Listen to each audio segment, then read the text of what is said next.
ಎಲ್ರಿಗೂ ನಮಸ್ಕಾರ. Universe love ಚಾನಲ್ಗೆ ನಿಮ್ಮೆಲ್ರಿಗೂ ಸ್ವಾಗತ. ಗೈಸ್, ಇದ್ದಕ್ಕಿದ್ದಾಗೆ Virat Kohli sir Instagram account deactivate ಆಗಿದೆ. ಬರೀ ಅವರ ಅಕೌಂಟ್ ಅಲ್ಲ, ಅವರ ತಮ್ಮನ ಅಕೌಂಟ್ ಕೂಡ ಡಿಆಕ್ಟಿವೇಟ್ ಆಗಿದೆ. ಅದೇ ರೀತಿ ಅವರ ಈಗ ಡಿಆಕ್ಟಿವೇಟ್ ಆಗಿತ್ತಲ್ಲ, ಎಷ್ಟು ಫಾಲೋವರ್ಸ್ ಕಡಿಮೆ ಆಗಿದ್ದಾರೆ ಅಂತ ಕೂಡ ನಾನು ಹೇಳ್ತೀನಿ. ಎಷ್ಟು ಮಿಲಿಯನ್, ಸಾವಿರ ಗಟ್ಟಲೆ ಅಲ್ಲ, ಮಿಲಿಯನ್ ಗಟ್ಟಲೆ ಫಾಲೋವರ್ಸ್ ಕಡಿಮೆ ಆಗಿದ್ದಾರೆ. ಅದೇ ರೀತಿ ಅವರು ಒಂದು ಪೋಸ್ಟ್ಗೆ ಎಷ್ಟು ಕೋಟಿ ತಗೊಳ್ತಾರೆ ಗೊತ್ತಾ ಇನ್ಸ್ಟಾಗ್ರಾಮಲ್ಲಿ ಅಂತ ಕೂಡ ನನಗೆ ಹೇಳ್ತಾ ಹೋಗ್ತೀನಿ. ಮೊದಲಿಗೆ ವಿರಾಟ್ ಕೊಹ್ಲಿ ಸರ್ ಇನ್ಸ್ಟಾಗ್ರಾಮ್ ಅಕೌಂಟ್ನ ಅವರೇ ಡಿಆಕ್ಟಿವೇಟ್ ಮಾಡಿದ್ರ ಅಥವಾ ಇನ್ಸ್ಟಾಗ್ರಾಮ್ ಅವರು ಡಿಆಕ್ಟಿವೇಟ್ ಮಾಡಿದ್ರ ಅಂತ ತುಂಬ ಜನ ಕನ್ಫ್ಯೂಸ್ ಇರುತ್ತೆ. ಗುರು ಅವರು ಒಂದು ಪೋಸ್ಟ್ಗೆ ಕೋಟಿ ಕೋಟಿ ಹಣ ತಗೊಳ್ತಾರೆ. ಅವ್ರು ಹೆಂಗೆ ಅವ್ರ ಇನ್ಸ್ಟಾಗ್ರಾಮ್ ಅಕೌಂಟ್ನೇ ಡಿಆಕ್ಟಿವೇಟ್ ಮಾಡ್ತಾರೆ? 100% ಅವ್ರವ್ರ ಕೌಂಟ್ ಮಾಡ್ಕೊಳಕ್ಕೆ ಸಾಧ್ಯನೇ ಇಲ್ಲ.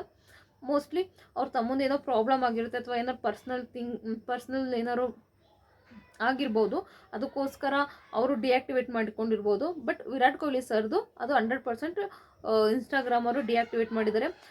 ತುಂಬ ಜನಕ್ಕೆ ಏನು ಕನ್ಫ್ಯೂಸ್ ಆಯಿತು ಅಂದರೆ, ಇತ್ತೀಚೆಗೆ ಒಂದು ತಿಮ್ಮಿಂಗಿಲ್ಲ ಅದು ಒಂದು ಪೋಸ್ಟ್ ಹಾಕ್ಬಿಟ್ಟಿದ್ರು. ಪೋಸ್ಟ್ ಇದು ಕೊನೆಗೆ ಅದೊಂದೇ ಪೋಸ್ಟ್ ಇದ್ದಿದ್ದು ಇಬ್ಬರು ಇದರಲ್ಲೂ. ಎಲ್ಲರೂ ಏನಂದ್ಕೊಂಡ್ರು, ತಿಮ್ಮಿಂಗಿಲ್ಲನ ಇನ್ಸ್ಪಿರೇಷನ್ ಆಗಿ ತೊಗೊಬಿಟ್ಟಿದ್ದಾರೆ ವಿರಾಟ್ ಕೊಹ್ಲಿ ಸರು. ಅದಕ್ಕೋಸ್ಕರ ಇನ್ಸ್ಟಾಗ್ರಾಮ್ನ ತೊರೆದು ಹೋಗ್ತಿದ್ದಾರೆ.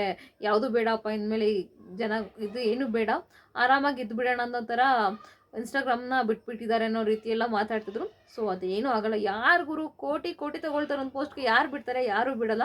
ಅವ್ರು ಎಷ್ಟು ಕೋಟಿ ತಗೊಳ್ತಾರೆ ಗೊತ್ತಾ? ಒಂದು ಪೋಸ್ಟ್, ಅವ್ರೊಂದು ಫೋಟೋ ಇರ್ಬೋದು ಅಥವಾ ಒಂದು ವಿಡಿಯೋ ಇರ್ಬೋದು, ಏನೇ ಮಾಡಿದ್ರು ಅವ್ರು ಒಂದು ಪೋಸ್ಟ್ಗೆ 12 ಕೋಟಿ ತಗೊಳ್ಳೋದವರು ವಿರಾಟ್ ಕೊಹ್ಲಿ ಸರ್. ಅಂತ ಒಂದು ಪೋಸ್ಟ್ಗೆ 12 ಕೋಟಿ ತಗೊಳ್ಳೋರು ಯಾರಾದರೂ ಅವ್ರ ಅಕೌಂಟ್ ಅವ್ರು ಡಿಆಕ್ಟಿವೇಟ್ ಮಾಡ್ತಾರಾ? ಸೊ ಇಲ್ಲ, ಅವರು ಡಿಆಕ್ಟಿವೇಟ್ ಮಾಡ್ಕೊಂಡಿಲ್ಲ. ಅದು 100% ಇನ್ಸ್ಟಾಗ್ರಾಮನ್ನು ಡಿಆಕ್ಟಿವೇಟ್ ಮಾಡಿರೋದು. ಅವರೇನೋ ಡಿಆಕ್ಟಿವೇಟ್ ಮಾಡಿದ್ರು, ನಮ್ಮ ಜನಗಳ ಫ್ಯಾನ್ಸಲ್ಲಿ ತುಂಬ ಕನ್ಫ್ಯೂಸ್ ಆಗಿಬಿಟ್ಟು ಅವರೇ ಡಿಆಕ್ಟಿವೇಟ್ ಮಾಡ್ಕೊಬಿಟ್ಟಿದ್ದಾರೆ, ಇನ್ಮೇಲೆ ಬರಲ್ಲ ಅವ್ರದ್ದು ಇದೆ ಅಂತ ಅಂದ್ಕೊಂಡು ಈಗ ಫಾಲೋವರ್ಸ್ ಎಷ್ಟು ಮಿಲಿಯನ್ ಕಡಿಮೆ ಆಗಿದ್ದಾರೆ ಗೊತ್ತಾ?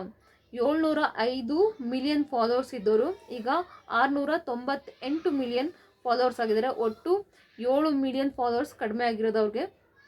ಈಗ ಮತ್ತೆ ಫಾಲೋ ಮಾಡ್ಬೋದು. ಈಗ ಅನ್ಫಾಲೋ ಯಾರ್ಯಾರು ಮಾಡಿದಾರಲ್ಲ ಅವ್ರು ಮತ್ತೆ ಫಾಲೋ ಮಾಡ್ಬೋದು. ಬಟ್ ಅವ್ರ ಪವರ್ ಎಷ್ಟಿದೆ ಅಂತ ಅರ್ಥ ಮಾಡ್ಕೊಳ್ಳಿ. 2 ಅವರಲ್ಲಿ ಅಂದರೆ 2 ಅವರ್ಸಲ್ಲಿ 7 ಮಿಲಿಯನ್ ಫಾಲೋವರ್ಸು ಅನ್ಫಾಲೋ ಮಾಡ್ತಾರೆ ಅಂದರೆ ಅವ್ರ ಅಕೌಂಟ್ ಡಿಆಕ್ಟಿವೇಟ್ ಆಗಿದೆ ಅಂತ ತಿಳ್ಕೊಂಡು, ಅಂದರೆ ಅವರ ಕ್ರೇಜ್ ಯಾವ ರೇಂಜಿಗಿದೆ ಅಂತ ತಿಳ್ಕೊಳ್ಳಿ. ಇದ್ರ ಬಗ್ಗೆ ನಿಮ್ಗೇನು ಅನಿಸುತ್ತೆ? ಅವರೇ ಡಿಆಕ್ಟಿವೇಟ್ ಮಾಡಿದ್ರಾ ಅಥವಾ ಇನ್ಸ್ಟಾಗ್ರಾಮ್ ಅವ್ರು ಡಿಆಕ್ಟಿವೇಟ್ ಮಾಡಿದ್ರು ಅಂತ ದಯವಿಟ್ಟು ಕಮೆಂಟ್ ಬಾಕ್ಸಲ್ಲಿ ಕಮೆಂಟ್ ಮಾಡಿ. ನನ್ನ ಪ್ರಕಾರ 100% ಅದು ಇನ್ಸ್ಟಾಗ್ರಾಮ್ ಅವರೇ ಡಿಆಕ್ಟಿವೇಟ್ ಮಾಡಿರ್ತಾರೆ. ಇನ್ನೇನು RCB ಮ್ಯಾಚ್ ಕೂಡ ಬರುತ್ತೆ, ಶುರು ಆಗುತ್ತೆ. ಇದ್ರ ಬಗ್ಗೆ ನಿಮ್ಗೇನು ಅನಿಸುತ್ತೆ ಅಂತ ದಯವಿಟ್ಟು ಕಮೆಂಟ್ ಬಾಕ್ಸಲ್ಲಿ ಕಮೆಂಟ್ ಮಾಡಿ. ಪೂರ್ತಿ ವಿಡಿಯೋ ನೋಡಿದ್ದಕ್ಕಾಗಿ ಧನ್ಯವಾದಗಳು. Thank you.